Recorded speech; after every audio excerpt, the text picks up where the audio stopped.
अच्छा, जो मैं बता रहा था वो इसलिए ताकि लोगों को भी पता लगे कि ये जो बच्ची है, ये जो बीमारी है, इसको वो डाउन सिंड्रोम है। डाउन सिंड्रोम में जो होता है, बच्चा जुबान थोड़ी बाहर निकाल के रखता है, आपने नोट किया होगा, जुबान का साइज हाँ साइज बड़ा होता है।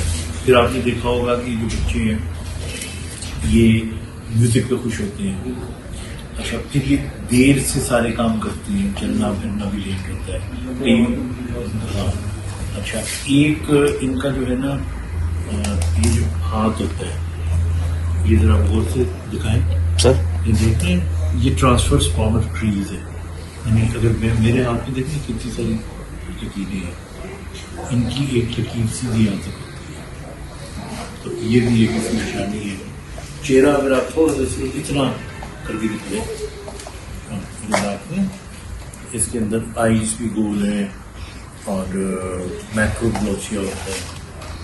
अब जो 3-4 चीजें थी मैं बताना, वो ये था कि इसको स्पीच थेरेपी की जरूरत है, लेकिन माँ से बेहतर स्पीच थेरेपी कोई नहीं कर सकती, क्योंकि इनकी स्पीच बहुत ज्यादा नहीं डेवलप हो रही, इतनी हो जाती है कि ये बोल सके, कन्वे कर सके। तो इसलिए वो खुद ही कराऊँ इसको, वोवल से शुरू करें, कुछ स्टेप्स आपको मैंने बता दिए हैं।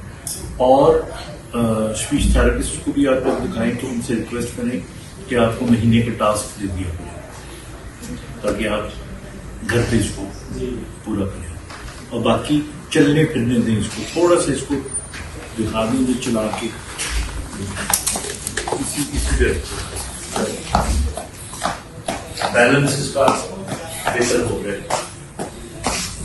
चले, बाकी ठीक है।